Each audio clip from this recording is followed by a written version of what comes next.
네, 안녕하세요. 처인원의 종묘 대표 박기민입니다. 오늘은 말채나무에 대해서 조금 자세하게 알아보는 시간을 갖도록 하겠습니다. 원래 저희 유튜브도 그렇고 다른 이제 식물을 다루시는 분들도 그렇고 아무래도 어떤 나무를 소개를 할 때 이 품종의 정원 소재로서의 상품성을 위주로 설명을 많이 드리는데 사실은 그렇게만 설명하기에는 이 식물을 제대로 설명하지 못하는 것 같다라는 느낌을 좀 받았어서 오늘은 이 말채나무가 특히 알아보면 알아볼수록 헷갈릴 수 있는 여지들이 좀 존재를 하는 그런 요소들이 있기 때문에 오늘은 물론 이 상품에 대한 설명도 드릴 거지만 그걸 넘어서서 이 말채나무에 대해서 자세히 좀 알아보는 시간을 함께 갖도록 하겠습니다. 그리고 댓글 이벤트와 할인 이벤트도 이번에도 역시 동일한 방식으로 진행이 될 텐데요. 오늘은 새 품종을 소개를 할 겁니다. 새 품종을 소개를 해서 제가 설명한 이 품종의 설명을 들으시고 가장 마음에 든다라는 품종을 고르신 후에 그 이유를 좀 상세하게 적어주신 분들 총 9분을 선정을 해서 선물로 드리는 행사를 진행을 하고요. 그리고 할인 이벤트는 늘 하던 대로 현장은 20% 그리고 쇼핑몰 택배는 10%로 할인 이벤트도 함께 진행을 할 테니까 많이 참여해 주시면 감사하겠습니다.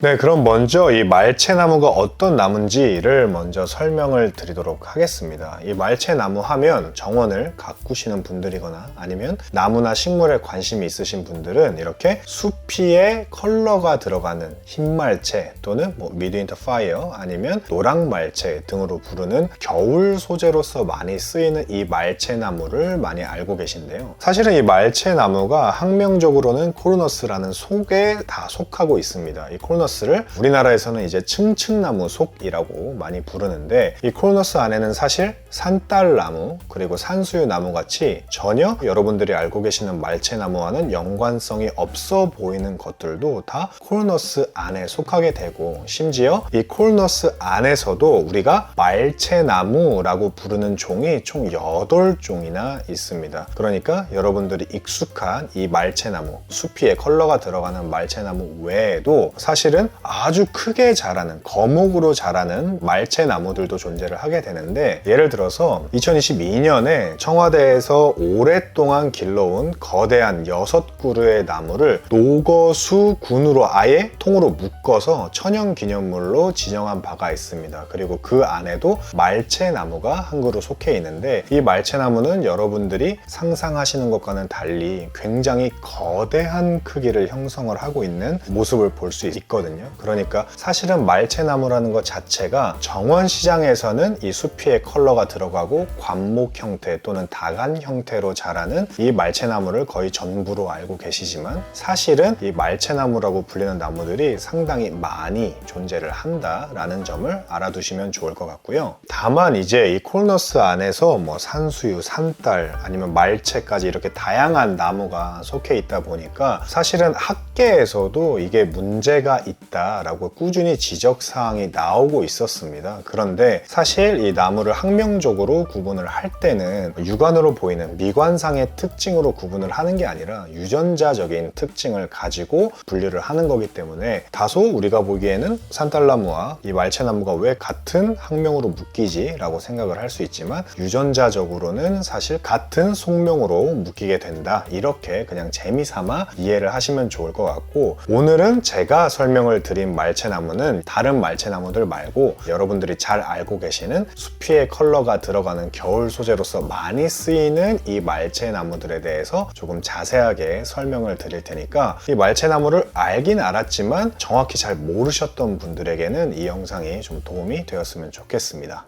다만 이제 이 겨울 조경 소재로서 많이 쓰이는 말채나무도 지금 보이는 이 흰말채라든지 아니면 미드윈터 파이어라든지 아니면 그 외에 노랑말채 같은 말채들은 다 육안으로 보기에 컬러를 제외하고는 다 비슷해서 같은 분류로 속하는 것처럼 보일 수는 있지만 이것들도 다 사실은 다른 종명을 가지고 있습니다. 이 종명이라는 게 뭐냐면 수국을 예를 들어서 설명을 드리면 좋은데 여러분들 잘 아시는 목수국 같은 경우에는 하이드렌지아라는 속명 안에 파니큘라타라는 종명을 가지고 있고, 큰잎수국, 우리가 원예수국이라고 많이 부르는 것들은 하이드렌지아 안에 마크로필라라는 종명을 가지고 있거든요. 그런데 이 말채나무도 마찬가지입니다. 여러분들이 잘 아시는 붉은색 가지가 나오는 흰 말채 같은 경우는 코르너스 알바라는 종명을 가지고 있고, 그리고 이 미드윈터 파이어 등으로 잘 알려진 우리나라에서는 붉은 말채나무라고 부르는 것들은 코르너스 상귀니아라는 종명을 가지고 있습니다. 또 여러분들이 잘 아시는 노랑 말채 같은 경우에는 코르너스 세리시아로 분류를 하거든요. 그러니까 사실은 우리가 다 비슷해 보이는 이 겨울 소재용 말채나무들도 붉은 말채나무, 흰 말채나무, 노랑 말채나무 이렇게 품종이 아니라 다 다른 종명을 가지고 있다. 그러니까 생각보다 이 말채의 세계가 상당히 넓고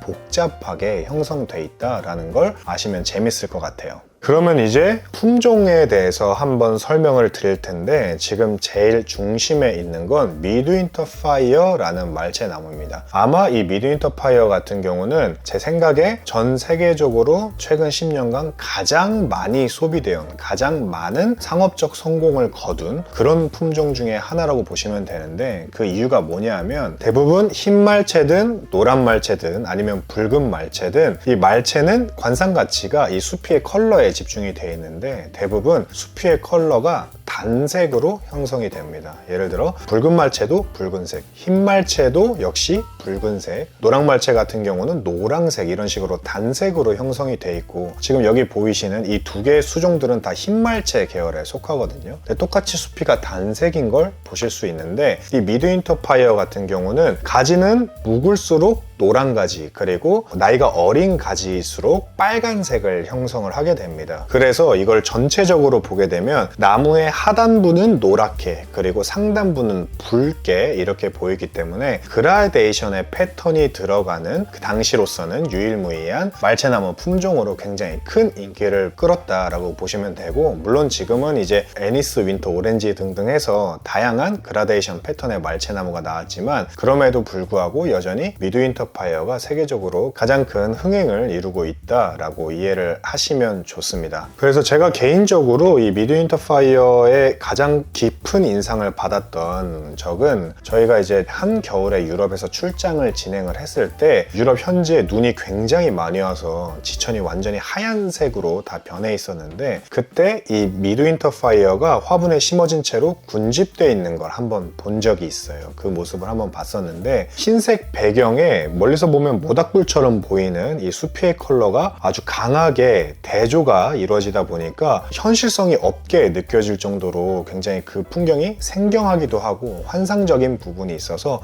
이 미드윈터 파이어라는 품종이 이 수피의 컬러가 그라데이션으로 들어가는 것만으로도 상당히 화려한 그리고 독특한 경관을 연출할 수 있는구나 라는 걸 깨닫게 되었습니다. 그래서 이 미드윈터 파이어 같은 경우는 코르너스 안에서 상귀니아 계열에 속합니다. 우리나라에서는 이 코르너스 상귀니아를 붉은 말채나무로 많이 얘기를 하고, 이 상귀니아라는 뜻이 피를 뜻합니다. 블러드, 피를 뜻하는데, 아무래도 이렇게 붉은색 수피가 발현이 된다는 점에서 그런 말이 들어왔고, 거기에서 이제 신품종으로 개량된 것이 이 미드윈터 파이어라고 보시면 되는데, 이렇게 얘기를 하면 여러분들이 흰 말채나무와 뭐가 다른 거지? 라고 헷갈리기가 아주 좋습니다. 왜냐하면 붉은 말채나무도 색깔이 붉게 발현이 되고, 이 흰 말채나무 계열도 역시 보시다시피 붉은색으로 발현이 된단 말이에요. 그래서 도대체 무슨 차이가 있을까 궁금해 하실 수도 있는데, 이 차이를 간략하게 설명을 드리자면, 사실은 뭐 자생지라던가 이런 다양한 차이들이 있지만 육안으로 가장 차이를 파악하기 쉬운 건 흰 말채의 열매는 하얀색으로 형성이 됩니다. 그러니까 수피는 빨간데 흰 말채의 열매는 흰색, 그리고 붉은 말채는 수피는 빨간색 똑같은데 열매는 검은색 또는 검붉은색으로 형성이 되거든요. 그래서 이게 흰 말채와 붉은 말채의 차이다라는 걸 한번 알아두시면 좋을 것 같고요. 그래서 이 미드윈터 파이어 같은 경우는 사실 이 미드윈터 파이어라는 이름으로 유통이 되기 시작한 지는 한 1990년대부터인데 사실은 이제 그 후에 밝혀진 일이지만 1940년대에 이미 판매가 시작되었던 말채나무 품종과 유전자적으로 동일한 것으로 밝혀져서 이 미드윈터 파이어는 사실 거의 100년에 가까운 역사를 자랑할 만큼 굉장히 오랫동안 큰 인기를 전 세계적으로 끌어왔던 품종입니다. 아무래도 이 색깔의 그라데이션 패턴으로 들어간다는 게, 그리고 겨울에는 사실 색감이 있는 정원이 거의 없고 다 무채색으로 변하게 되는데 이 미드윈터 파이어 같은 경우는 겨울에도 화려하고 쨍한 색감을 수피로서 발현을 해주기 때문에 여전히 정원 소재로서 그 가치가 아주 우수하다고 보실 수 있겠습니다. 그리고 이제 두 번째로는 이 말채나무 미라클에 대해서 설명을 드릴 텐데요. 이 말채나무는 초창기에는 이제 수피의 컬러가 얼마나 특별한지에 집중을 했다면 이제 수피의 색깔을 넘어서서 이 말채나무도 당연히 날씨가 따뜻해지면 이파리를 생성을 하게 되는데 이 잎에 어떤 개성을 부여할 것인가, 겨울뿐만 아니라 봄과 여름 그리고 가을에도 어떻게 정원 소재로서의 미관적 가치를 부여할 것인가에 많은 육종가들이 집중을 하고 있습니다. 그래서 이제 이 미라클 같은 경우는 크로노스 알바, 흰 말채나무에 속하기 때문에 수피는 검은색이지만 이파리에 특별한 포인트가 있다고 보실 수 있는데 이 이파리가 초록색 이파리를 베이스로 하지만 잎 테두리에는 하얀색 줄무늬가 들게 됩니다. 그런데 잎이 초록색에 하얀색 줄무늬가 드는 것들은 이미 무늬 말채 나무라고 해서 꽤 오래 전부터 우리나라에서도 활발하게 유통이 되어 왔었거든요. 근데 이 미라클은 뭐가 다르냐 하면 이 처음에는 흰색 줄무늬의 초록색 이파리로 평범한 무늬말채처럼 보이는 이 이파리가 나중엔 테두리부터 진한 와인색으로 색깔이 변하기 시작을 합니다. 가을 단풍이 드는 것이 아니라 그냥 이파리가 햇빛을 보면 서서히 와인색 빛깔로 들게 되거든요. 그런데 보통 이렇게 와인색 빛깔이 그냥 드는 품종들을 보면 대부분 그 빛깔이 매우 탁하거나 사실은 눈에 잘 띄지 않거나 진하지 않거나 이런 경우가 상당히 많은데 이 미라클은 우리나라에서도 굉장히 깊은 컬러를, 마치 색연필로 칠한 듯한 컬러를 내주기 때문에 미관적으로도 굉장히 우수한 가치가 있다고 보시면 됩니다. 그래서 이 미라클 같은 경우는 사실 겨울에는 빨간색 수피로서 정원 소재로서의 장점을 더하고 봄부터 가을까지는 잎에 붉은 와인빛으로 정원 소재로서의 미관적 가치를 더할 수 있다는 점에서 연중 연출을 할 수 있는 소재를 찾으시는 분들에게 굉장히 적합한 그런 품종으로 보시면 되겠습니다. 다음 이제 세 번째로 소개를 해드릴 수종은 나이트폴이라는 수종입니다. 이 나이트폴 같은 경우는 붙들레 리틀 컬렉션으로 잘 알려진 플랜팁이라는 이제 육종 회사의 신 품종이라고 보시면 됩니다. 이 미라클도 플랜팁 거거든요. 근데 미라클보다 더욱 최신에 나온 2024년에 공식적으로 유통이 시작된 아주 따끈따끈한 품종이라고 보시면 되고, 이미 2024년에 네덜란드 남부 지방에서 진행을 하는 그루트 그룬 플러스라는 식물 품종 경연에서 은상을 차지했고, 또 폴란드에서 진행을 하는 그린스 라이프에서도 그랑프리 A를 수상한, 이미 현지에서는 어느 정도 뜨거운 관심을 일으키고 있는 그런 품종이라고 보시면 됩니다. 역시 코너스 알바, 그러니까 흰말채 나무에 속하기 때문에 수피는 지금으로만 봐서는 미라클과 나이트폴 중에 뭐가 뭔지 구분하기 어려울 정도로 똑같이 붉은색의 수피 색깔을 보여주고 있는데 차이는 이파리에 있습니다. 이 미라클이 초록색 그리고 흰색 테두리에 붉은색이